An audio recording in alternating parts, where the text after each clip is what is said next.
at the beginning of the season, but it has happened. And I don't think anybody would have guessed this. Now, the history between the New York Knicks and the Toronto Raptors is vast. In fact, we could go all the way back to the very beginning of the NBA and talk about the Toronto Huskies, a team that was an original NBA team that existed in 1946 here in Toronto. And the very first NBA game that was ever played was between the New York Knicks and the Toronto Huskies at Maple Leaf Garden on November the 11th, November the 1st, 1946. The first ever game in the NBA was played between Toronto and New York, and New York won by 2 points, 68-66. The lead scorer for the Knicks was Leo Gottlieb with 14 points, and Ed Sadowski of the Toronto Huskies got 18 points as the leading scorer for the game. But yeah, right off the bat, the very beginning NBA game was Toronto versus New York. So that's history. Of course, the Toronto team went away after the first season of the NBA and did not return again until 1995 when the expansion Raptors began. And, well, we played the Knicks quite a bit in the time since. We've returned to the league as the Raptors. And I'll tell you this is our record against the Knicks head-to-head in the time that we've been back. 108 games we played, the Knicks versus the Raptors. And 61 of those games the Raptors won, and the Knicks won 47. So the Knicks are behind in the season series. The Raptors have actually beaten them a lot more than they've won. So 61-47 is the history between the Knicks and the Raptors. Yeah, that's there's 10,876 points scored by the Raptors against the Knicks. That's a crazy thing.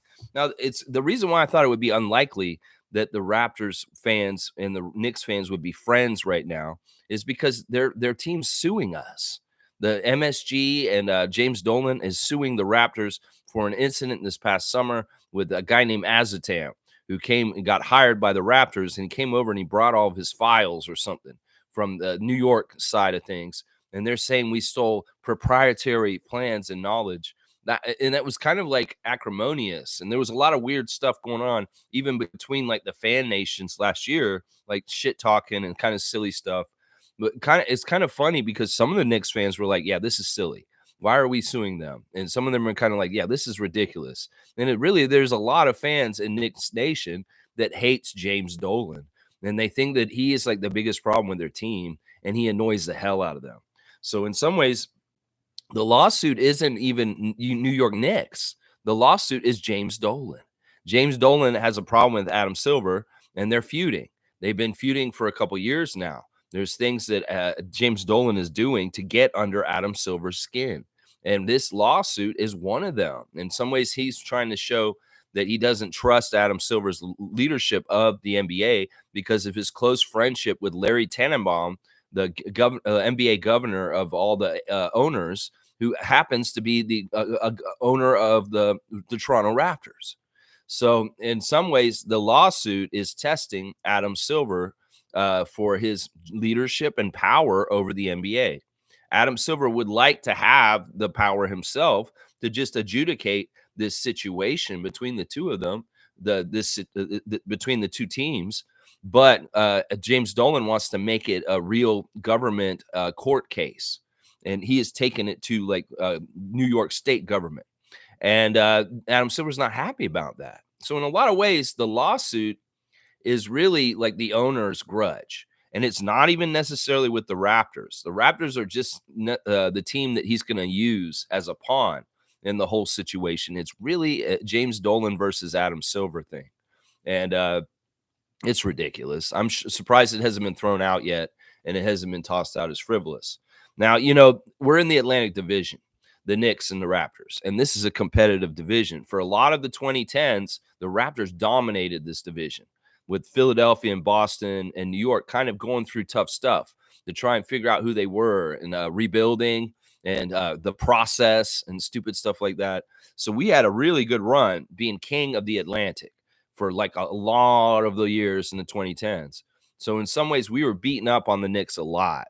And that's some ways that you get respect is if you play each other and you beat the other team, well, they start to respect you. Well, I think that, obviously the whole reason why there's an alliance between the Knicks and the Raptors right now is really popular players just got traded for each other. That people really, really love Emmanuel Quickly and RJ Barrett in New York. And on the other side of things, a lot of people here in Toronto really love OG Anunoby and Precious Achua.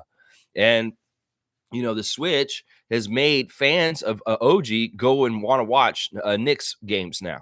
And the switch has made fans of RJ want to come and watch Raptors games now. And it's very interesting cross pollination of fan nations. In some ways, I've heard Knicks fans say this in the last week or so that they're saying, hey, if it's not the Knicks playing, I want the Raptors to win right now. And vice versa. I've heard Raptors fans say, you know what? If you're not playing us, I hope you guys beat everybody, Knicks. And it's very interesting, like alliance. It's a very interesting team fan alliance because of these popular players going to each other's teams. We're hearing tweets from people like Ben Stiller saying, celebrating a Raptors victory with RJ Barrett having a big game over the Warriors last Sunday. You're seeing Chuck D tweeting things like he's a longtime Knicks fan, 56 years of being a Knicks fan. Why is he enjoying watching the Raptors play so much? And why is he becoming a Raptors fan is what he's wondering about. Well, I could tell Chuck D a couple reasons why. He's a smart man, and he understands that the Raptors are up against a lot. And we know that Chuck D, a public enemy, has always carried the cause of the downtrodden and maligned and the people that don't get a fair shake. So he's always rooted for underdogs. He roots for underdogs through his music. And in some ways, it's a natural fit that Chuck D would be a Raptors fan because he is smart enough to understand the machinery of the NBA machine that there's a lot of odds stacked against us. And it's like his album, it takes a nation of millions to hold us back. Well, in some ways, he sees that there's things holding back the Raptors, and he can get behind that kind of person or entity that's in that kind of situation. It's a very cool thing. I don't think this is a bad thing. If you'd asked me that we were going to have this friendship alliance between fan nations at the beginning of the year, I would have told you all you were crazy. Seriously. Of course, I didn't know that, this trade was going to happen. And it really is because of this trade. There's a history of shared players between the two teams. In fact, I've got a list right now of all the players that ever played for both the Raptors and the Knicks. And it's quite interesting. Who do you guys think is the top player that played for both teams? I'm going to read all the comments, but right now I want to see if anybody here knows which player played the most games for the Knicks and the Raptors. And who would that be? Who's you guys can write it in. I'll read all your comments. I want to see who can guess the player that has played the most games for the Raptors and Knicks between the two of them. Cowboy, you're right. It is Charles Oakley. It is exactly Charles Oakley. Charles Oakley played 727 games for the New York Knicks, and he played 208 games for us. And he's the most shared player between the Raptors and the Knicks history. And in some ways, he's just as celebrated on both. And the thing I love about Oakley is that he very much tries to be a part of both alumni nations. That we know he's a part of Knicks Nation. Knicks fans will never forget him, and they'll always celebrate and cherish him for what he did for their franchise for a long, long time. And even if the owner is not very nice to him or bars him from coming to Madison Square Garden, he's still officially a fan favorite and a legend in Knicks lore.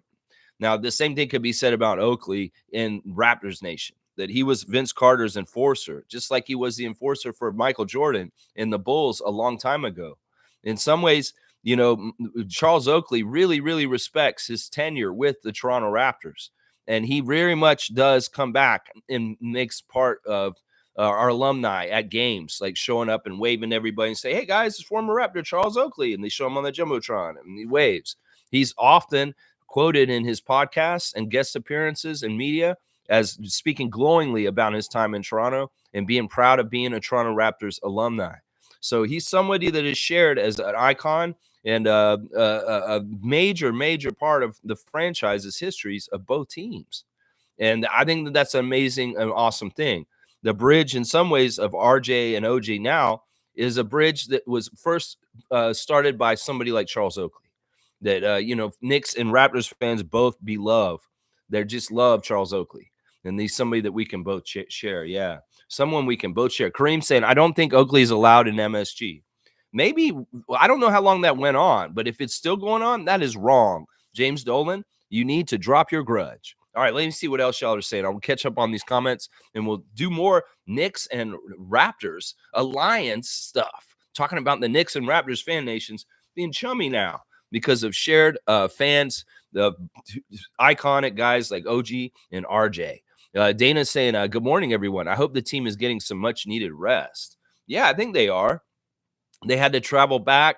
They're getting time to adjust back to Eastern Standard Time, away from the other time zones. They need to just take it easy. And in some ways, the weather here in Toronto is not conducive for them to get out there and get crazy.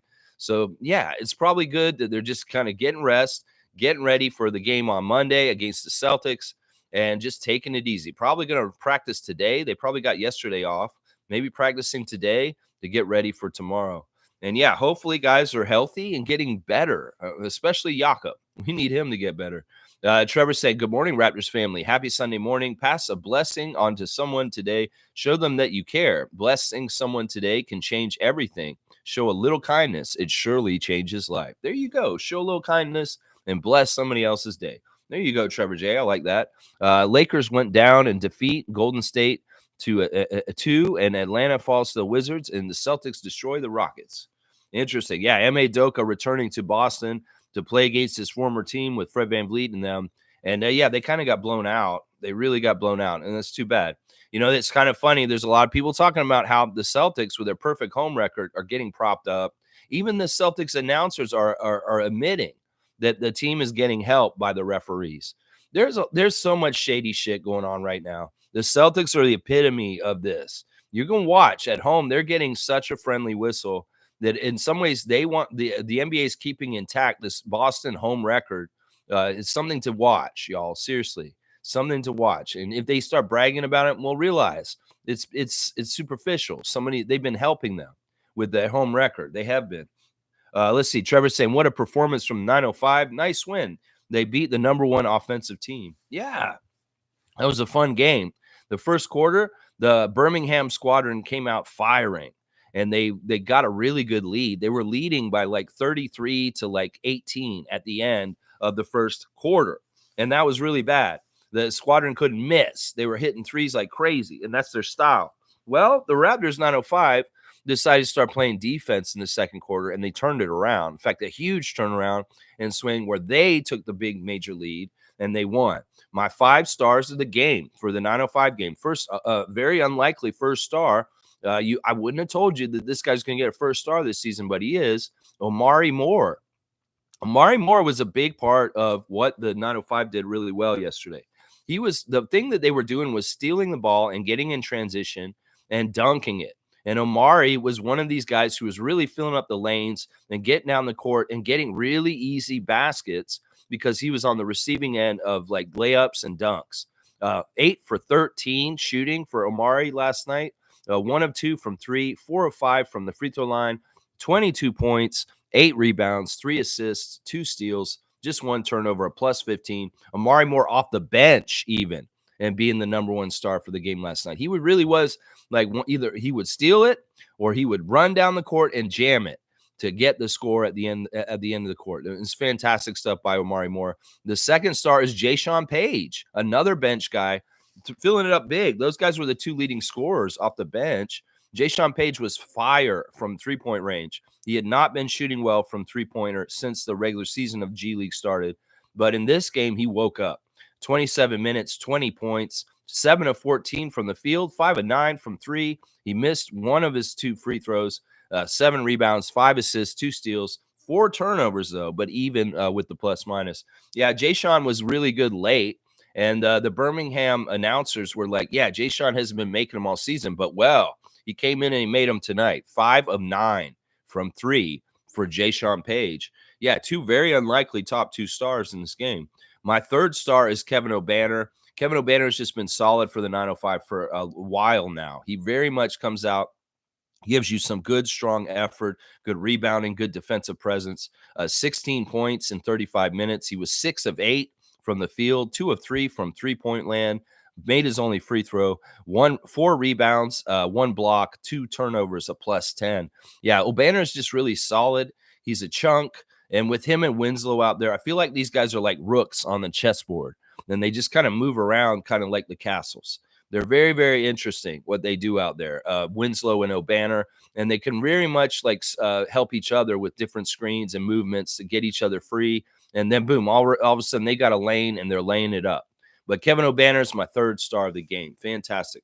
My last two stars of the game both got double doubles. First, we got Mohamedou Gay, 14 points in 33 minutes, 6 of 11 from the field, 1 of 2 for the free throw line, 13 rebounds, 4, including 4 offensive, 5 assists, 4 steals, 1 block. He did have 8 turnovers. Holy crap, Mogi. How do you have 8 turnovers? That's crazy. But still, a double-double, 14 points, 13 rebounds. We're going to celebrate him for that, plus 13 also. He was a force. And as the announcers, the other team were saying that even though he's so skinny and stuff, he still plays very big down low, and he helped the Raptors 905 defensively a lot near the basket. The last star of the game is Marquise Noel. Marquise getting a double-double, 11 points, 12 assists, 5 of 11 from the field, 1 of 3 from three-point range, 4 rebounds, 2 steals, 4 turnovers, a plus 15. You know, Marquise wasn't perfect, but he was really good. He was dazzling the announcers with his passing acumen and his amazing stuff. They called him like he was magical, is what they said yesterday. So, yeah, Marquise looked really good. And he, in some ways, he was leading this team to this victory. The Birmingham Squadron are very full of firepower, but they were missing their two ways. They had none of the players from the New Orleans Pelicans that are two ways for them. So, in some ways, they weren't full strength, but still, neither were the Raptors 905, missing a lot of different players like Javon Freeman Liberty was out for this one, Kobe Simmons, Daryl Morsell, of course, Jonte's up, and Makur did not play either. So it wasn't the full 905 squad, and they still did really good. They were very, very capable in scoring with not having too many players, only 8 guys playing, and they took care of business. Of course, they're going to play the Birmingham Squadron again tomorrow at noon. I was considering maybe doing a live stream during the game, watch along, but I think I'm not going to do it because I don't think there are going to be enough people watching the game at that time. And in some ways, I want to have they're just a regular time. I'll just do the preview before that and get done before noon, and you can just watch the game on your own. I thought about it for a bit, and I was like, but I don't feel like doing it this time for some reason. I just don't feel like being on for 2 hours just to do the game. I'd rather do a quick preview for the Boston and that game and just get out. Is kind of where I'm at with that. Drake Jeffries started yesterday also for 905, 5 of 13, 3 of 9 from 3, 13 points. He wasn't bad. He wasn't bad. And Justice Winslow, 4 of 10, 9 points, 5 assists, 3 rebounds, 3 steals. Not too bad either. Miles Burns, 7 points, 3 of 6. Those are the rest of the guys that played that didn't get stars. Yeah, great job by 905. They've won 2 in a row now. And hopefully they can win tomorrow, get 3 in a row. I don't know if they get dinner from Eric Curry for winning 3 in a row, but they have the opportunity to tomorrow against Birmingham Squadron. Of course, tomorrow's game at noon is a very special game because it's the MLK Day tomorrow, and they're going to celebrate MLK in his spirit of who he is.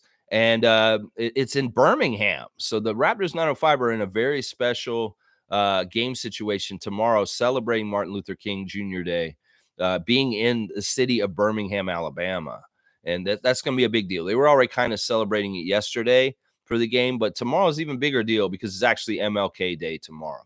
And of course, the Raptors playing against the Celtics here will be a little bit of that celebration also, celebrating MLK Day. These basketball games on Monday are all in celebration of the spirit of Dr. King. And that's fantastic. That's always good stuff. Good stuff. So there's your 905 report. Yeah, you know what? To tell you the truth, if you're looking at the team stats real quick, let me just do that real quick. I'll tell you exactly how they won. They won it this way. Come on, load team stats. Man, my computer has been so slow lately. I don't understand why it's so slow. I wonder if Adrienne is using up all the internet in the other room. Come on, team stats. It shouldn't take you that long to load. Here we go. All right. Yeah, we outshot them by far. We shot 51% and they shot 36%. So we did a really good job agitating the squadron from making their shots, especially around the three-point land. They are usually a good three-point shooting team, but we held them to 36% free three-point shooting, and we shot 42%. So that was fantastic. The free throws were not good for 905. We didn't shoot as many as them, and we missed way more. We did get even on rebounds, which is interesting. The assists were really good. 32 assists for the Raptors 905, only 18 for Birmingham. 16 steals, but they had 18. This game had a ton of turnovers. The ball was very sloppy. 26 turnovers for Raptors 905, 24 turnovers for Birmingham Squadron. So lots of points made off of turnovers in this game. 29 fast break points for 905, fantastic, and 60 points in the paint. The points in the paint, the field goal percentage, getting close, fast break. That's how 905 won yesterday. His points in the paint, getting in transition, and slamming it on them. Omari Moore, right there. Yeah, boom goes the dynamite. There you go. Jillian's here. Good to see Jill. Good morning. Missed my aunt's Eucharist service online this morning. Oh, my gosh. Well, hopefully you can make up for it somehow. I don't know what you do for that as far as Hail Marys or what. I don't know if you have to punish yourself or repent. I don't know, Jill. I just hope you're okay. I'm sure you'll get to see it next week, if not, or something else today. Jill saying happy Sunday. The legal is another division. The legal is in another division. Oh, she's talking about with the teams as far as the New York, like suing us and all that kind of stuff. Yeah, it is what it is. It's whatever. There's a lot of different divisions in an NBA team. Kareem saying, hey, I just wanted to say I hate New York. Fuck the Bills, Knicks, Jets, Nets, Rangers, Islanders, Devils, Yankees, and Mets. Okay, my rant is done. Okay, yeah. Oh, yeah, the Yankees are not allowed to have facial hair. Weird. All right, Kareem, I love it because in some ways I get it. I'm talking about a professed shared alliance between our two fan nations. And in some ways, you're still saying, well, I still hate New York. And I'm sure that in some ways it's the same way with New York fans towards us. It's within reason. It's kind of like what I said. It's like when you're not playing us, I like y'all. And that's kind of where we're at. I don't want to like the New York Knicks when we're playing them. When we go play them on the 20th, yeah, we're going to be rooting for the Raptors against them. And they're going to be rooting against us with OG for the Knicks. So it's just going to be what's going to be. But I love that you professed your hate for every single New York franchise in your statement there. Trevor's saying, Lex, you are speaking the gospel on that. It's so true. Yes and yes. Thank you, Trevor. Awesome. Thank you. I appreciate that.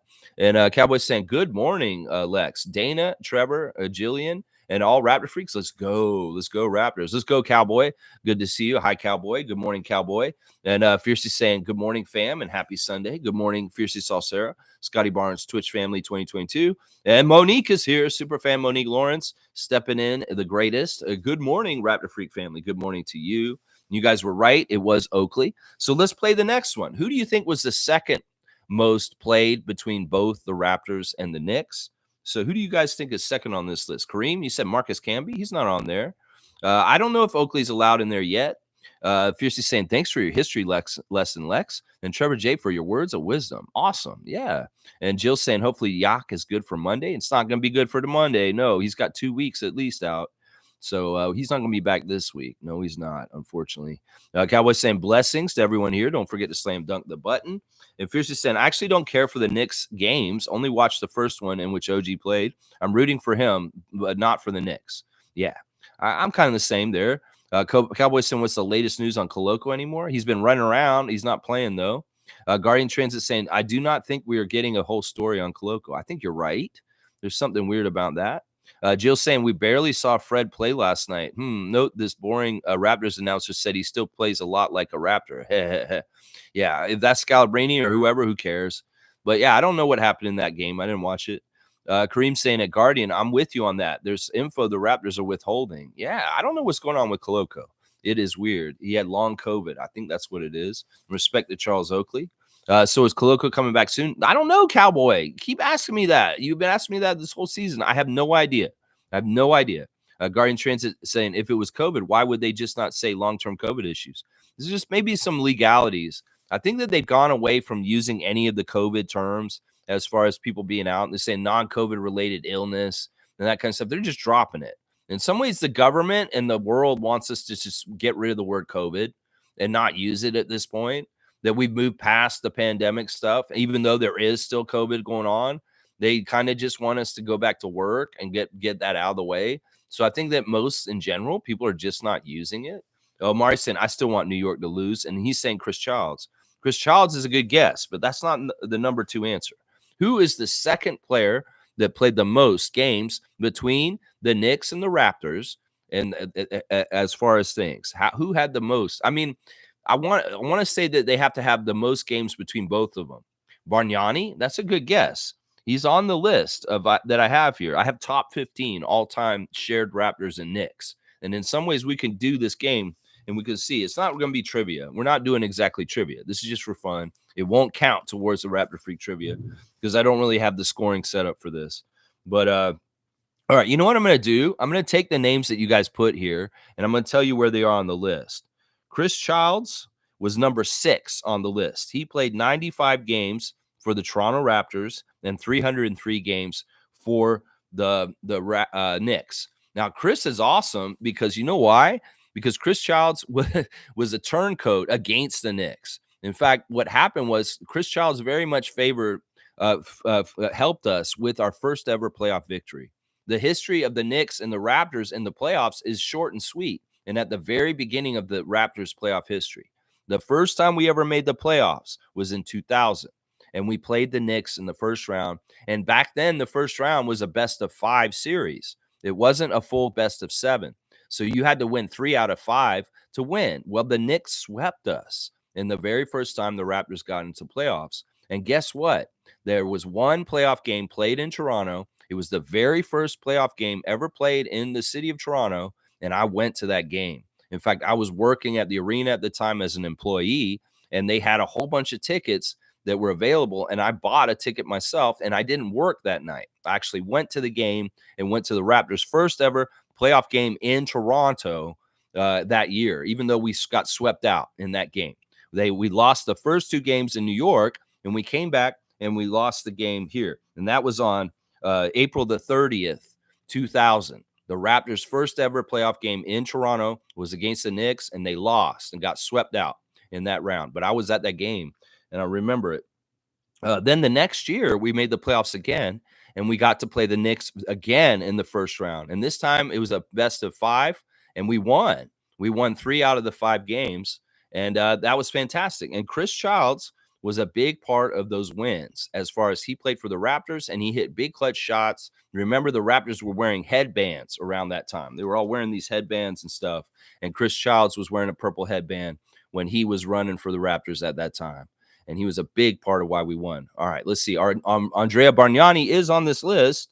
He's number 8. He played 433 games for the Raptors and 71 games for the Knicks. Of course, Bargnani, a big part of the Knicks and Raptors history, as far as Masai Ujiri got the Knicks to take him in a trade, which was actually kind of crazy. People didn't think we could ever trade Andrea Bargnani, and Masai Ujiri did the impossible and traded him to New York, and he actually played for a little while in New York. I remember the first time Bargnani came back to Toronto. I went to that game, and it was very interesting. I got that DeMar DeRozan bobblehead that I have over there. In that game, they were giving them out that game. But that was a fun game. I remember going with my dad, and I just moved back to Toronto 10 years ago. And this is when I just moved back to Toronto. I went and saw Bargnani return as a Knick against the Raptors after the Bargnani trade. Omari St. Landry Fields, one of the front office, I think he's the GM of the Atlanta Hawks at this point. Landry Fields is on this list. He's number 5. He has 107 games for the Raptors and 148 games for the Knicks. So that's a pretty good balance between the two teams. Of course, Landry Fields was never really a big-time player for either team, although he had his moments where he shined. You know, he's kind of a steal, kind of like a poor man's Doug Christie in some ways to me was what Landry Fields was. But he is definitely a shared Raptor and Knick. Chris Bosh was never on the Knicks, Trevor J. So Chris Bosh is not on this list. T-Mac, Tracy McGrady. You know what? Tracy did not play enough games on the Knicks for me to really. He is technically on this list, but he didn't play enough games for the New York Knicks to really be in the top 15 on this list that I made. Kareem saying Koloko probably mixed Pfizer and Moderna COVID shots. Now his body's going through super stealth mode and will never get sick for the rest of his life. It's a price you pay to be immortal. That's crazy. That is crazy. Whatever's happened with him, we just want a clear answer or just some sort of timetable on what's going on with his future because things are kind of weird with him. Mark Jackson is on the list, Omari. Mark Jackson played 54 games for the Toronto Raptors and 500 games for the Knicks. Of course, much more Knicks guy, but he was around with us for a little bit there, but not even for a full season. Yeah, Omari, he's on the list. He's number 10 on my list here. Jill saying it's been months. I think it's long COVID, so it's not good. Yeah, it's just too bad that it's like this. So the second name on this list, since y'all didn't get it, is John Wallace. John Wallace played 130 games for the Raptors and 128 games for the Knicks. Of course, he was part of that trade with Camby, and he came over, and man, he was a really good Raptor, one of our main Raptors and scorers in that in-between period between Damon Stoudemire and Vince Carter. That John Wallace was like the leading scorer for our team one season in the middle there in the late 90s. And was also a very important, like, New York Knick rookie when he came into the league. They drafted him, and they had a lot of hopes for him, and they were hoping they would do some certain things for them. But he ended up coming to us down the road. Marcus Camby is on this list as the third name. You guys mentioned him earlier. 126 games for the Raptors, 221 games for the Knicks. Of course, he was the one who was traded for Oakley. And Knicks fans have some fond memories of Marcus Camby, I'm sure, when he came over and played for them. And the weird thing was when we played the Knicks in the playoffs those 2 years, Marcus was against the Raptors at that point and part of the thing trying to beat us. So there was a lot of that going on in between the Knicks and the Raptors. Was the sharedness of Oakley and Camby and their trade, and then playing against each other in the playoffs was very fun. Because Marcus was a Knick and Charles was a Raptor at that time, and those battles, very, very fun stuff. This is a name that y'all don't realize, and this is actually the number 4 list of a shared Raptor Knick that many people forget is Jose Calderon. Jose Calderon played 525 games for the Raptors. Well, he played 114 games for the Knicks also. Jose was on so many different teams that we forget he was a New York Knick for a long time. And, he's such a great Raptor point guard legend. One of the most clean players ever as far as turnovers and just efficiency and different things like that. And yes, he was a New York Knick for a while, and he is shared in our history. So a lot of people gloss over the whole idea that Jose Calderon is a shared Knick Raptor.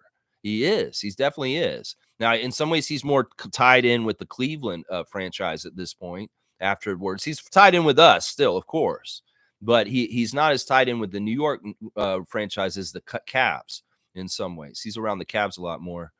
Jill's saying, I want a bobblehead. Yeah, bobbleheads are great. You can find some bobbleheads down at the Real Sports. They've got them at Center Sports. You can go in there, and they've got a Scotty Barnes bobblehead down there. I know that. They have a Raptor mascot bobblehead too. Cool Cat saying good morning. Good morning to Cool Cat. And Kareem saying, did Chris Humphries play for the Knicks or Nets? You want me to look at the list and see if he's on there? I don't think Chris Humphries is on here. So, no, he did not play for the Knicks. He only played for the Nets. So he is not on this list, unfortunately, Kareem. Another person on the list that you guys may have not mentioned, that we've mentioned a lot on this channel, and I've got his bobblehead over here too, is JYD. JYD actually got on Instagram after the trade with RJ and OG and asked people, said, hey, what about this trade between my two former teams? What do y'all think? Who won the trade, the Raptors or the Knicks?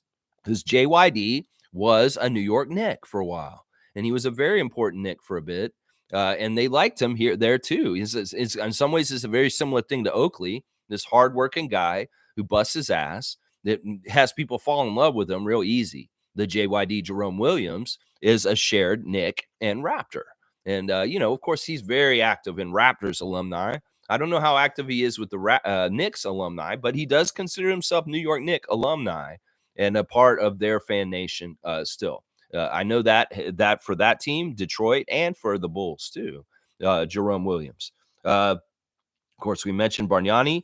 Another name that's on this list, shared Knick and Raptor, Jarrett Jack.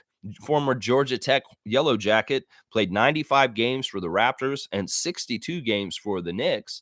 So he had a bit of a Knicks career over there also. Another name on this list is Steve Novak. In fact, Steve Novak was the guy who got traded for Bargnani, I believe. 54 games with the Raptors, 135 games with the Knicks. Steve Novak, the sharpshooter, a shared Nick and Raptor. How about this one for a name that maybe you didn't think of? Fred Jones, former slam dunk champion Fred Jones, 39 games with the Raptors and 70 games with the Knicks. That's shared guys on both sides. Here's one that you may have totally forgotten. An all-star from the Raptors who played for the Knicks also was Antonio Davis. Antonio Davis played 310 games for the Raptors and 36 games for the Knicks. So he did actually put on that Knicks jersey and play a bit for the Knicks also, Antonio Davis. Two more names just to add as add-ons at the end. Hubert Davis played both for the Knicks and the Raptors, and so did Quincy Acey, played for both teams. But yeah, interesting stuff. Just going over the history between the New York Knicks franchise and the Raptors franchise since we've had this very exciting trade recently. So yeah, this list of shared players is fun. It's very fun. Let's see. Like if you look at the history of it, you can know, of course, Precious and Malachi and OG. Willie Anderson, very early Raptor, was also a Knick. Current coach of the Knicks, Rick Brunson, the father of Jalen Brunson, is a former Raptor.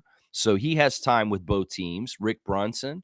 Chauncey Billups was both a Raptor and a Knick at different times. Anthony Carter, he's another one. Doug Christie, another shared Raptor and Knick. Let's see who else. Henry Ellison. We're getting cutting deep. Jermaine Jackson. Jeremy Lin, of course, Lin Sanity, and also with the Raptors.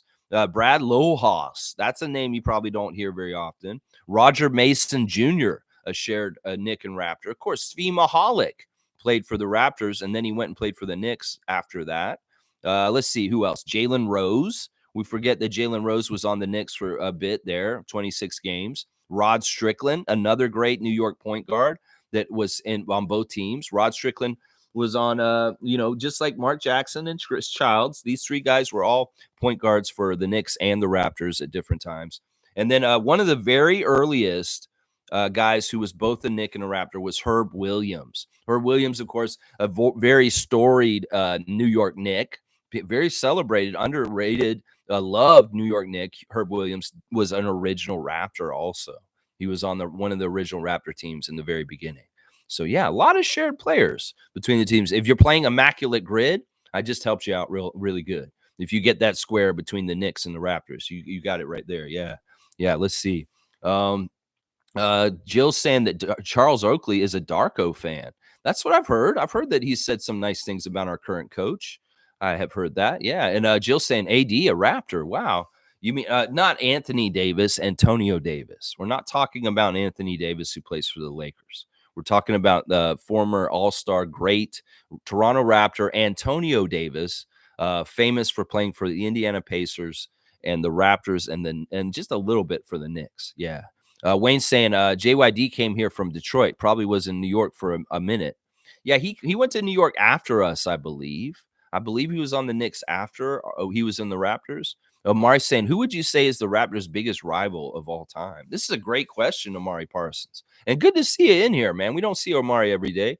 The greatest rival of the Raptors franchise in its history is probably Philadelphia.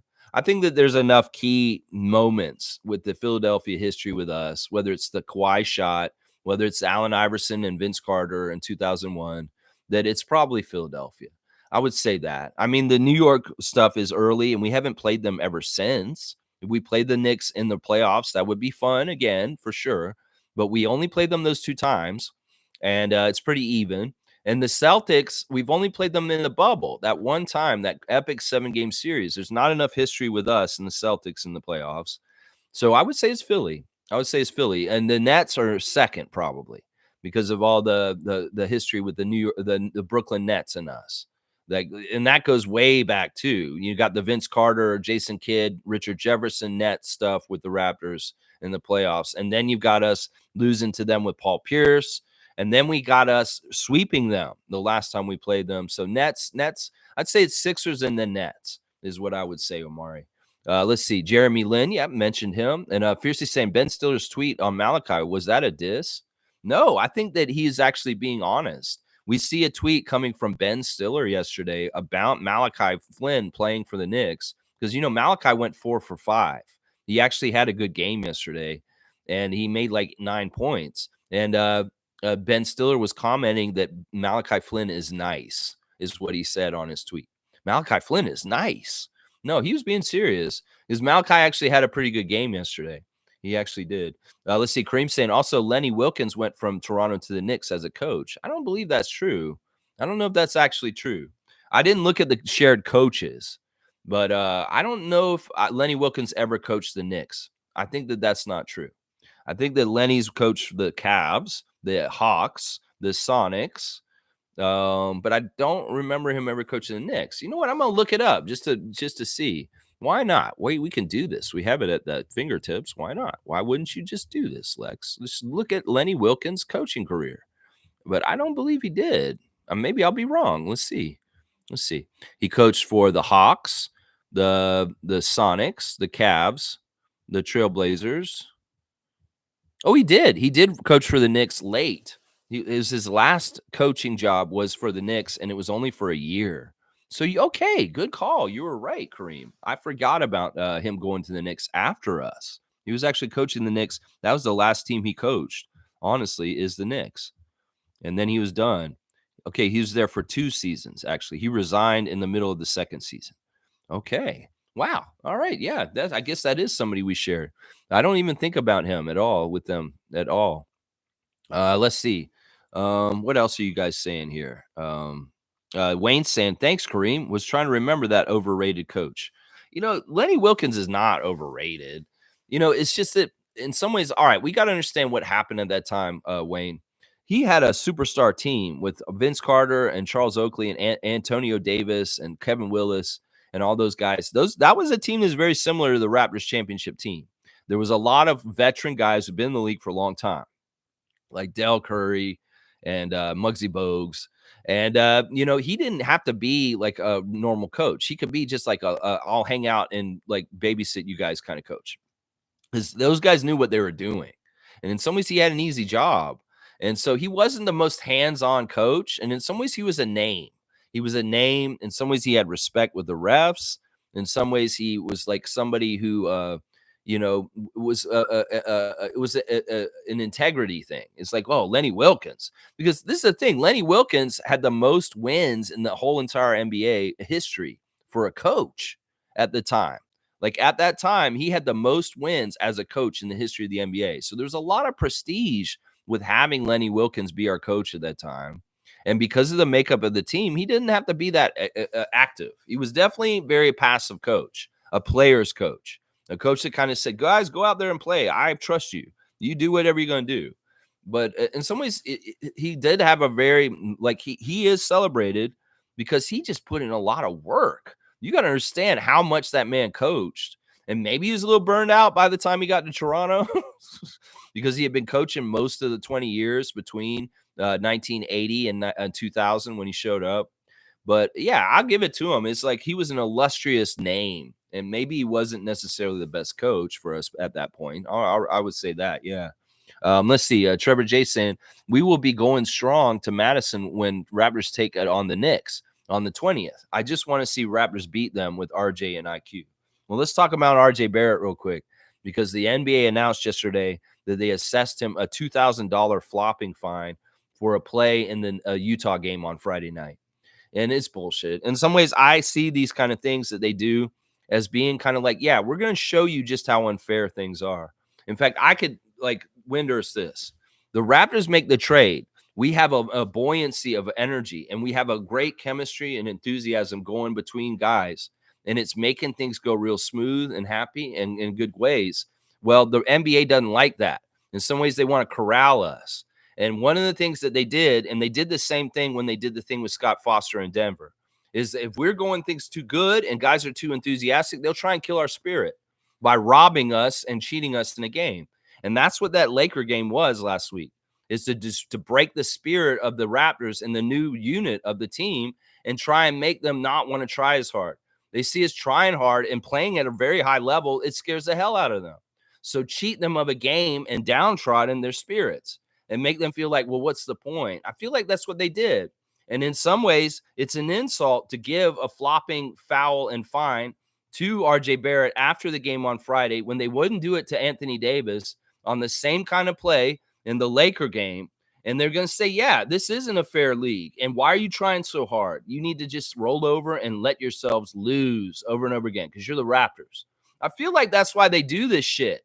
Is they try and if the team is too uppity and trying to make things happen for their team to win and they're doing too much stuff and it's annoying, well, they'll try and break their spirit by showing them that the league is unfair by doing a game like what happened with the Lakers last week. Well, I don't want them to get their spirit broken. I want them to come out the gates and kick everybody's ass no matter what. And if they're trying to break RJ's spirit by showing how unfair they are, by giving him a flopping foul yesterday and $2,000 fine, fuck you, NBA. And you know what? He'll pay it, and I'm sure it's not going to change anything. They're going to show up with the right effort, and hopefully they kick the shit out of the Celtics tomorrow, and they prove to y'all can't break their spirit with unfairness and cheating. They're going to continue to come at y'all every single time and kick some ass every single time. Because that's the team I root for, and that's the way I believe they will be. Because honestly, I think that's part of what they do is that they try to break the competitive spirit of the team by reminding them, hey, look, you're Toronto. You're not supposed to do this. And we're going to railroad you to losses, and you should just give up. No, screw that. And that's part of why I love Darko, is because he's a driving force against that. To tell these guys, it doesn't matter what we're up against. It doesn't matter we don't have a fair chance. We got to go and try and do it anyway. One of the things that I've been worried about this week, because you get in a headspace, just like after Scott Foster in Denver and Scotty Barnes, is why do we even watch? Why don't we even play? Why don't we even compete? What's the point? They're holding us back. They don't want us to ever win again. Well, I saw a post yesterday by Nab Bhatia on his Instagram, and it made me inspired again. And it said basically he's holding the trophy. He's holding Larry O'Brien. And he's saying in the thing, it's like, let me go get it because I want to make sure I quote him exactly right. It's amazing what he said. Basically, what he said is amazing. And I want to make sure I say it right because he's probably hearing the same things that I'm hearing as far as like, why should we even try? Why should we even try? This is what he said. Never stop believing. Super fan. Never stop believing. And I'm thinking, is it because Nav's hearing the noise around Raptors Nation? It's like, why do we even try? If the league is out to get us and hold us down and not ever let us ever again win another Larry O'Brien. Well, what is Nab Bhatia saying? Nab Bhatia is saying he's holding the trophy in his picture and saying, never stop believing. And you know what? When somebody like Nab Bhatia says never stop believing, I listen because that man made himself into something amazing in Canada with his Hyundai dealerships and the way he worked up from being like not even a total salesperson. He became a salesperson as a fluke, and he was really good at it, and he killed it. And now he owns all these dealerships. And in some ways, that's impossible what he did. Well, in some ways, when I hear somebody say something like that, it's like, never stop believing. I'm never going to stop believing. Because if Nab Bhatia believes we're going to get more Larry O'Briens, if Masai Ujiri believes it, I believe it too. I believe it too. So that's what I'm saying. It's like, listen, it may seem like the odds are against us. It may seem like we may never win again because of all the bullshit. But, man, we're going to never stop believing, just like Nav, and it will come again. Watch. It will come again. Yeah, it will. That's right. That's right. All right, let's keep going. Let's see. Where am I on this? Infamous is saying, salute freaks. AD was a great player, just a hater of the metric system in Toronto. Yeah, he just didn't want his kids to learn Canadian stuff, like the metric system. And in some ways, he said some out-of-pocket things on his way out. But in some ways, he's not actually a hated Raptor to me. Like, I really enjoyed Antonio Davis when he played for the Raptors. He was very much an important Raptor at that time. And in some ways, yeah, it was some of his comments were unfortunate. But this is the thing. He said that stuff about our team, left, and then he came back. He actually came back and played for the Raptors again after those comments. He had like a couple of stints with us. He wasn't just with us for one stint. He played for us the majority of the playoff period when we in that early time that I talked about with the Knicks. Then he left, and then he came back later on and played for us again at another time. So in some ways, he's forgiven, and he's actually forgotten a lot in our Raptors history. We should talk about Antonio Davis more. We really, really should. He's a former Raptor All-Star. And in some ways, that's an important thing to talk about. Seymour saying NBA refs are Raptors' biggest rivals. It's becoming like that. It's becoming like that, and I don't like that. I don't like that. Trevor J, you think it's the Celtics? You think the Celtics are our biggest rival? I don't know. I mean, they're the toughest team to beat right now, but I don't know if they're our biggest rival. I wouldn't say that. Let's see. Kareem saying Seymour gets a dunk. You want Seymour to get a dunk? All right, I'll give Seymour a dunk. Where am I on the dunk list? Let's see, 8. Okay, let's keep going with this chat. Let's see. Jill saying he said it's nice to see Malachi playing with confidence. Yes, that you said that a couple times in the chat, and I explained that. Wayne saying Lenny was coach, Isaiah hired him. No, that's not true. Isaiah was not the person who hired Lenny. Glenn Grunwald was the person who hired Lenny because Glenn was in charge at that point. Isaiah was gone by them already. Isaiah was gone by 98, and Lenny didn't show up till 2000. So Glenn Grunwald was the person who hired Lenny Wilkins. Let's see. Infamous saying, I agree. Lenny was one of the worst coaches we ever had, period. That's not true. That is not true. That is not true. He had also had the most losses as well. That's true. That is true. That he had the most wins and the most losses as a coach in the NBA at that time. Yeah. No, Lenny Wilkins was highly successful for the Raptors. You guys are mistaken. The Darrell Walker, that's one of the worst coaches in our history. Jay Triano, that's one of our worst coaches in our history. Kevin O'Neal, that's one of our worst coaches in our history. Brendan Malone, that's one of the worst coaches in our history. No, Lenny was a winning coach for us. Lenny was the first coach that took us to playoffs. And you guys shouldn't remember Lenny as being a bad coach. You really shouldn't. Lenny Wilkins is a Hall of Fame coach. He's in the Hall of Fame for the NBA as a player and as a coach. And I'm going to tell you that right now. He was the first coach that coached us in the playoffs. I mean, I know, wait, Butch Carter was. And then Lenny was the next year, I think.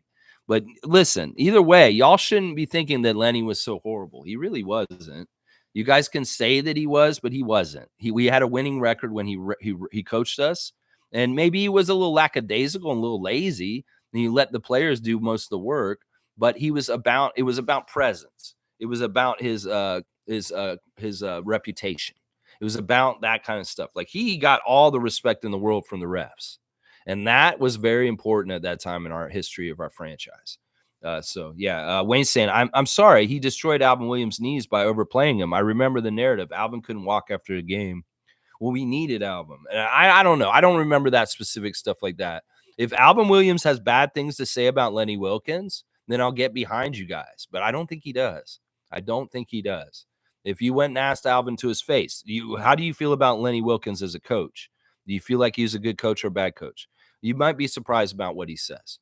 You might be surprised. Jill saying, is he the coach who cried in the interview? I'll send him healing.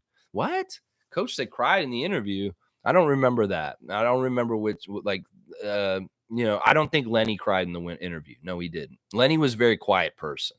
Lenny's very quiet person. He's still with us. I think Lenny Wilkins hasn't passed on. I think he's still alive. Mo's saying, do you ever wonder where these Raptors alumni are now? Not named Jose, Mo Pete, JYD. We see these guys all the time, but I'm talking about other alumni.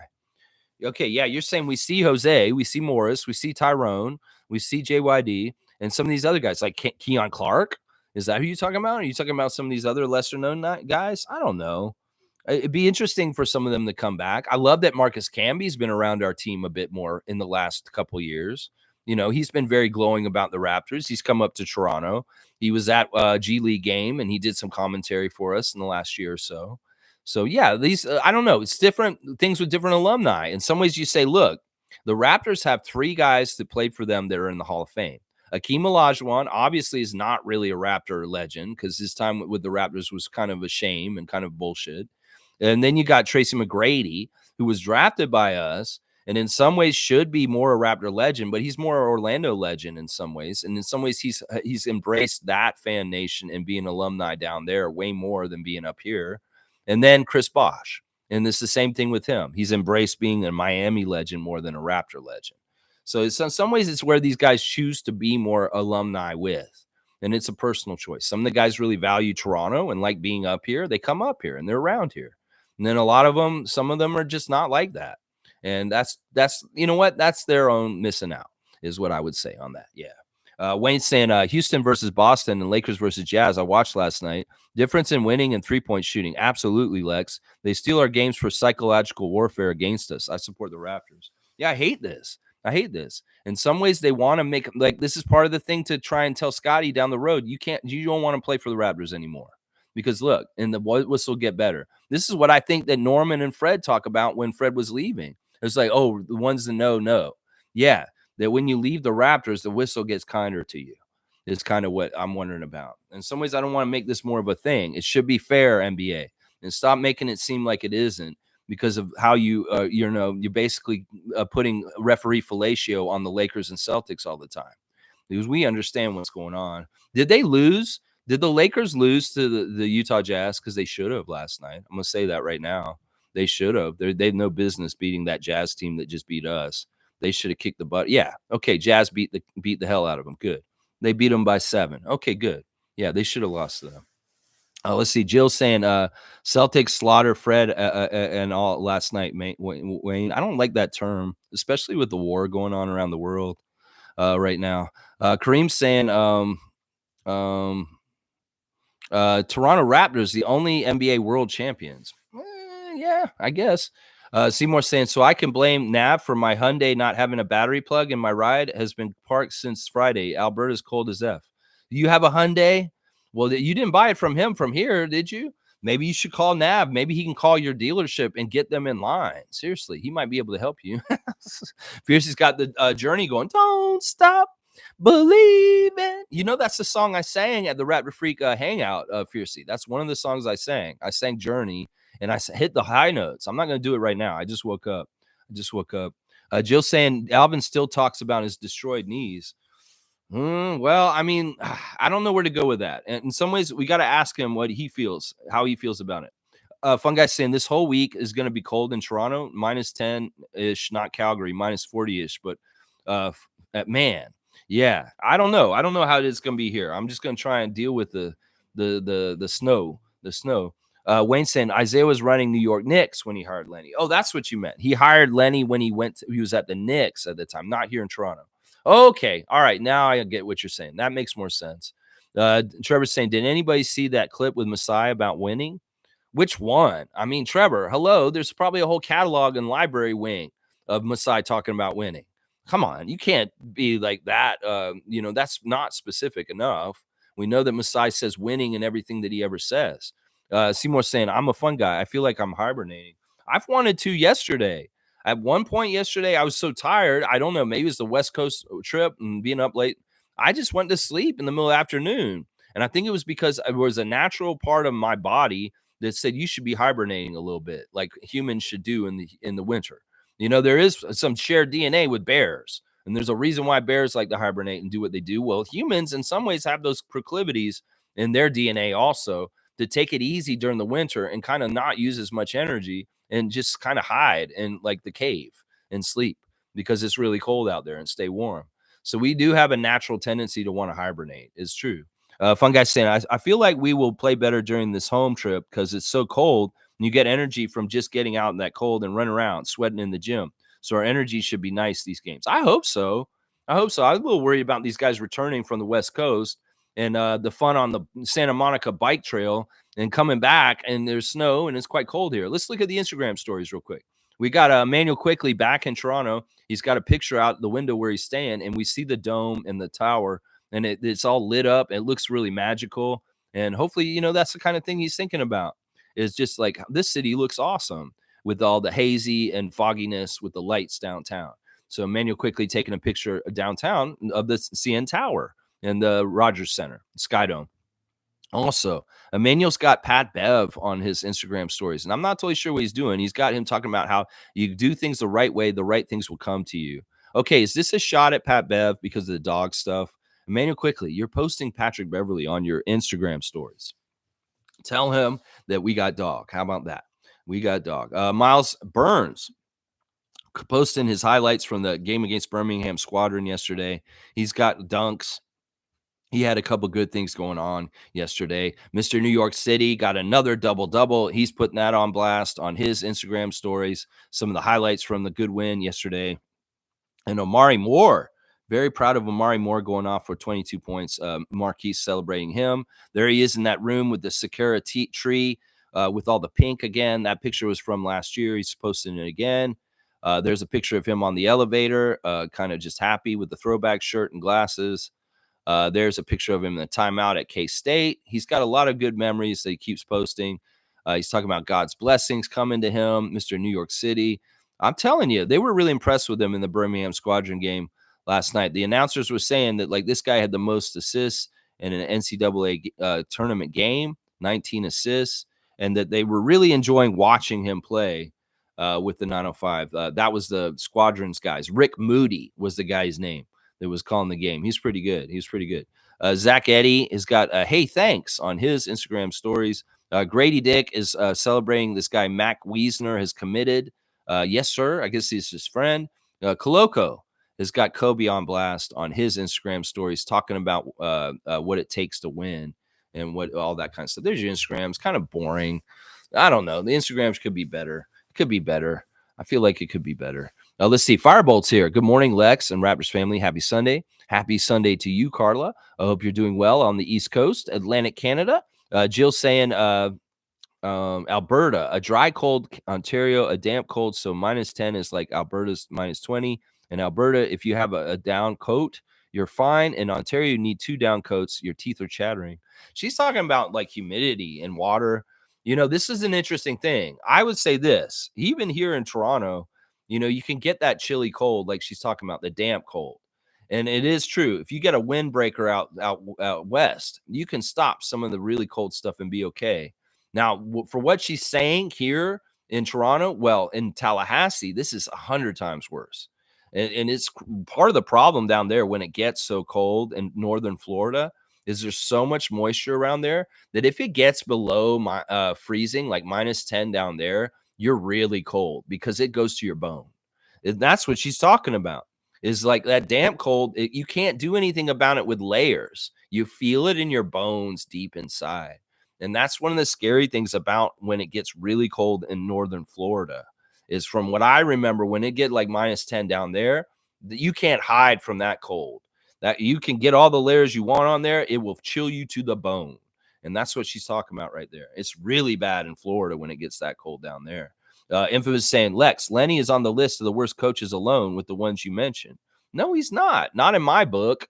And in some ways, I was there. I was in the arena working those games for the Raptors. I understand the legacy of Lenny Wilkens. Y'all can look at his record as a coach and say, yeah, he lost more than he won. He was like this and that. And you can take all your opinions from that. But that is not the truth about him for us. We had our first successful period as a team under his direction. And I'll stand on this rock every single time. There's 5 coaches that we've had that have been good. And there's 5 coaches that have been bad. And Lenny is one of the good 5. Let's just put it that way.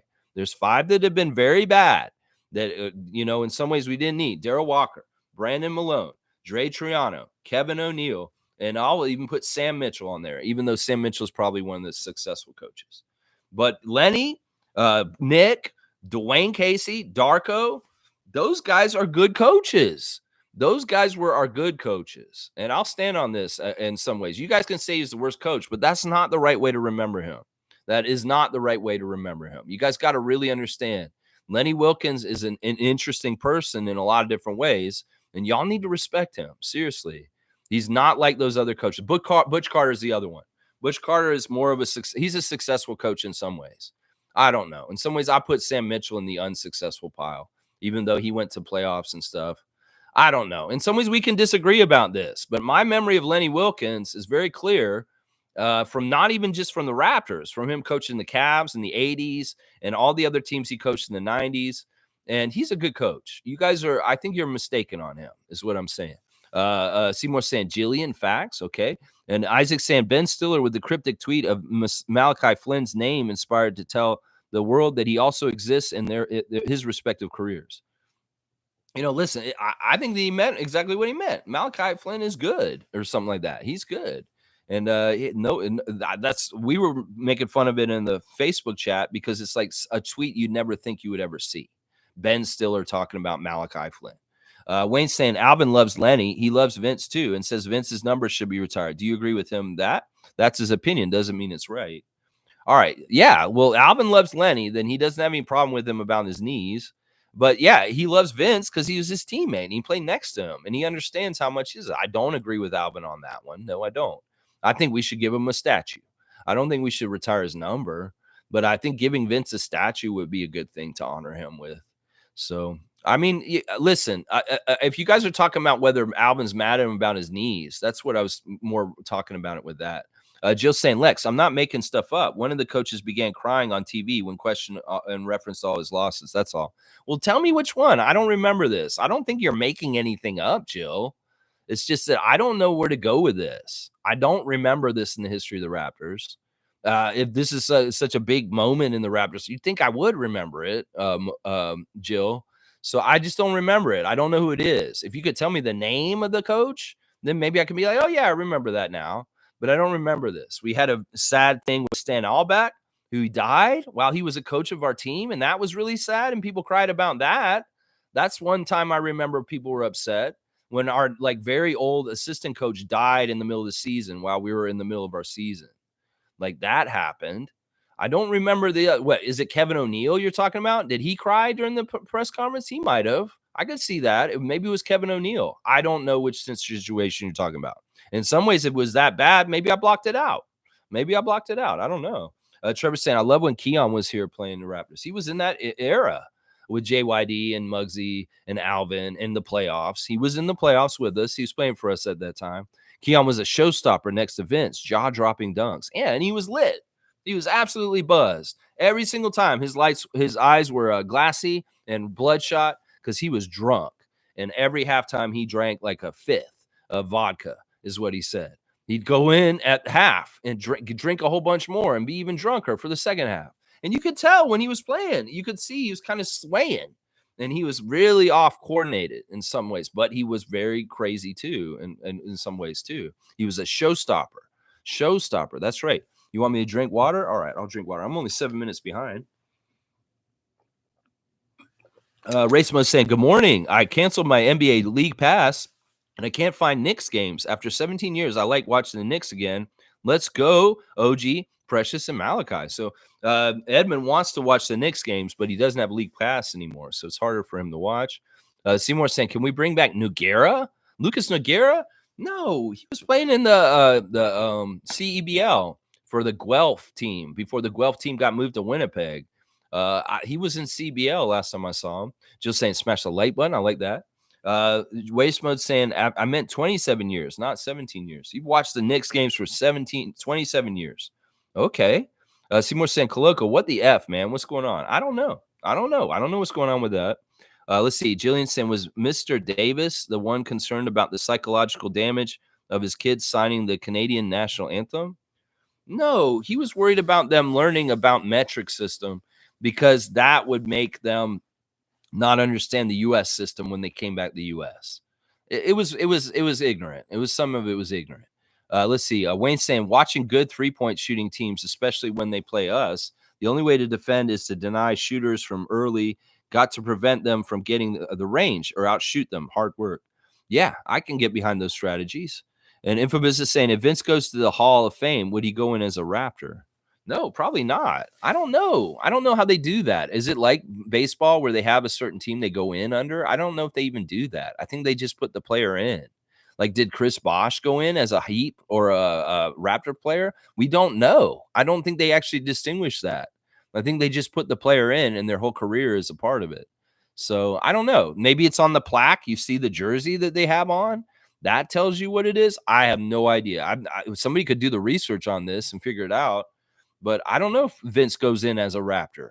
That may be up to him. And I don't totally trust him to say, yeah, I want to be a Raptor. He may say he wants to be a net going in. I'll bet you he would. Most saying I absolutely hated Butch Carter.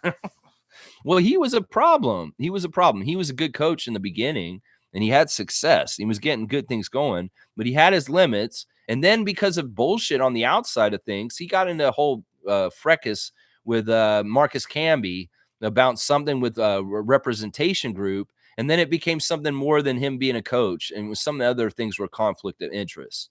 And then he became a problem and a liability, and he had to go. Yeah, he was kind of annoying. Yeah, he annoyed me by the end of it. In the beginning, I was like, he's a great coach, and I enjoyed Butch Carter as the Raptors coach in the beginning. But near the end, he really screwed things up with the team and chemistry and things because of extraneous shit that really shouldn't have been involved in a conflict of interest with the team. Country Con saying, "Good morning, Raptors freaks." Lex, last night Malachi played 10 minutes and scored 9 points. He made a nice pass to OG in the paint. I'm happy he's getting a chance. Ben Stiller thinks he's all right. Yeah, there you go. There you go. Malachi had a good game. It's kind of cool. Wayne saying, I agree that Lenny was a successful coach for the Raptors behind Nick Nurse in terms of achievement. Butch Carter was a good coach, and I don't remember why he left or was fired. You're talking about Lenny? I think that it was the kind of thing where it's kind of like, okay, we need somebody else that's going to be more powerful. Also, Lenny was getting older, and it could have been that he was like, I don't really want to do this as much. And then he kind of got lured back out of retirement by Isaiah in New York, as you said. So, yeah, I listen. It's just that in some ways, you got to understand the whole NBA looks at Lenny Wilkins as one of the most successful NBA head coaches in the history of the NBA. Yes, he did have more losses than wins. Yes, but to get that many amount, you have to coach for a long, long time and to be on top like that. Infamous saying Butch wanted the GM job. That's why he got fired. He got fired because he had some weird stuff going on with Marcus Camby and representation. He was suing Marcus Camby while he was a player on our team, is basically what happened. He had a lawsuit as the coach of our team against one of the players while he's currently coaching him. That's messed up. That's not a good situation. It was very toxic. Very, very toxic. Most saying in reference Jillian's comment, she's talking about the Magic and Zeke interview. Zeke cried in the beginning. You're talking about Isaiah Thomas when he cried with Magic, like around when he got AIDS. I don't even know that. In some ways, that's confusing because he's not the coach; he was the president, and that was when he was playing. That didn't even have anything to do with when he was in the front office or anything, and that had more to do with him being a Piston than being a Raptor. Let's see. Jillian saying Antonio Davis made the comment in May 2001 about his kids singing the anthem and how it would possibly affect them. Yeah, there was something like that. But once again, I'll say this. He circled back and he came back and played for us. In some ways, I don't really have any gripes with Antonio Davis like I do other ex-Raptors. In some ways, Antonio Davis is fading into the background. Nobody remembers him. And in some ways, that's sad in itself. So the Raptors and the Knicks have played each other 108 times in the history of the franchises. The Knicks have lost 61 times, and the Raptors have lost 47. So the Raptors are winning the series over the whole franchise's histories. 61-47 is the record for the Raptors, and that's fantastic. That is absolutely fantastic. The Raptors average 100.7 points per game in those games, and the Knicks average 99 points in those games. So that's good stuff. That's right. And we've won a series with them, and they've won a series with us in the playoffs. We'd like to play the Knicks again in the playoffs at some point. We haven't played them since 2001. That would be fantastic. Went over the whole list of all the players that have been shared by the Knicks and the Raptors. It's about 35 players. And let's see. Is there anything else I want to go over? I talked about my 5 stars of the game. I talked about RJ Barrett getting fined. I did the stories. I think that's it. If you have a Raptors fantasy basketball team in the fantasy basketball league that we're doing, Kareem, you're getting your butt kicked really bad by me right now. And it is what it is. Go ahead and check on your team and make sure you got your lineup set up. All right, let's see what else. Wayne's saying, what's with Kelly Olynyk? Any chance we're getting him for the Raptors? I don't know. It's interesting. There's been news recently that people are talking about adding Tristan Thompson to Team Canada for the Olympics this year. The players on the people around it say that he's been a great leader in certain ways around the NBA and also for Team Canada stuff, that they're strongly considering adding Tristan Thompson to help us with bigs on Team Canada for the summer. So that's an interesting story that I saw in the last couple of days, that Tristan Thompson could be an addition to Team Canada for this summer. So I like that. I like that. Info is saying Isaiah Thomas was one of the best GMs the Raptors ever had. Yeah, I can get behind that. If we're going over the different GMs that we've had, obviously Masai's above and beyond and way above everybody else. And that's putting Bobby Webster with him.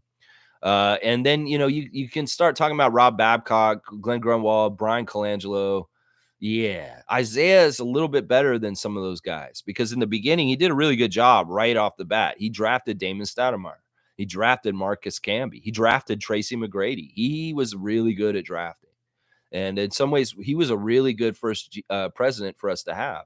A lot of people won't give him credit for that because there was an argument about ownership between him.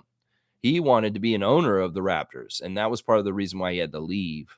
And that was what was messed up there. Yeah.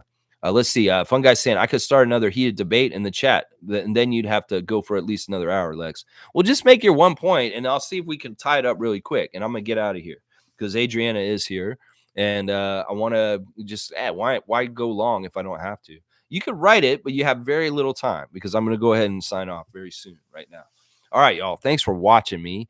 Please like, comment, subscribe, and share. And the New York Knicks and the Raptors nations have found a newfound alliance with shared fandom of players. OG Anunoby is a very loved Raptor alumni now, and now he's a current New York Knick. And a lot of fans still really love OG. So we're watching Knicks games and we're rooting for the Knicks to a degree from Raptors Nation and vice versa.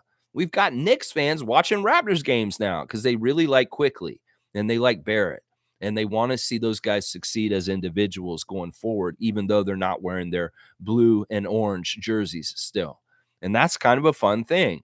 I never would have predicted that we'd have this friendship between Knicks and Raptors Nation at this point right now. I'm enjoying it. I think that it's kind of fun for Knicks fans too. Some of it's cool is that the Knicks Nation has some of the best knowledgeable basketball fans in the entire NBA. These are people that really understand basketball because they really take it seriously. The history, the culture, the things about New York City and street ball and Rucker Park and things like that is a history, is a rich history. You can talk to Marquise Noel about it. He knows all about it. So, having Knick fans that watch the Raptor games like Chuck D and they approve of the style of play that the Raptors play is a big deal because in some ways, Knicks fans are some of the most knowledgeable NBA fans in the whole league.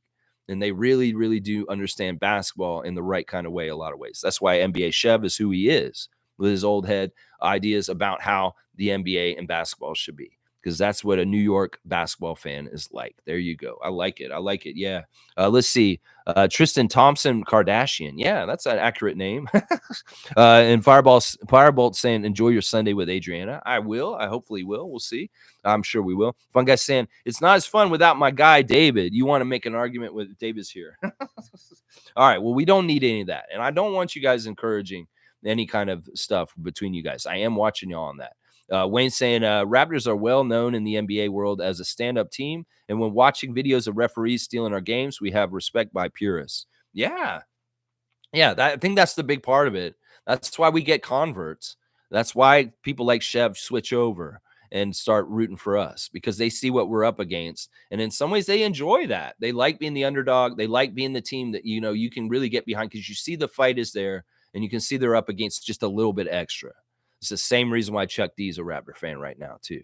10:45 all as well, and I'm going to get done right now, y'all. Have a great day, Lex and Raptor Freaks. Thank you, Jace, Mischief, Baseman, and Isaac saying W at David needs a dunk for not getting involved. Yeah, if David is here lurking and he's just not even speaking up, either way, in absentia, we're giving him a dunk. Yes, that's right, Isaac. We'll give him a dunk. All right, y'all. Thanks for watching me. Please like, comment, subscribe, and share. And if you're a New York Knicks fan and you're watching me this morning, thank you for joining the alliance with us. And may the best team win on January the 20th when the Raptors visit Madison Square Gardens for the first time after this big trade we had around New Year's. We'll see. May the better team win, and hopefully the Raptors will win against the Knicks. But we'll see. We'll see how it goes. And we just want to wish good health and good stuff for both teams going forward. All right. Yeah. Vote Scotty. That's right. Vote Scotty, All-Star. Make sure you get your votes in all the time. All right, y'all. Thanks for watching. Let's go Raptors.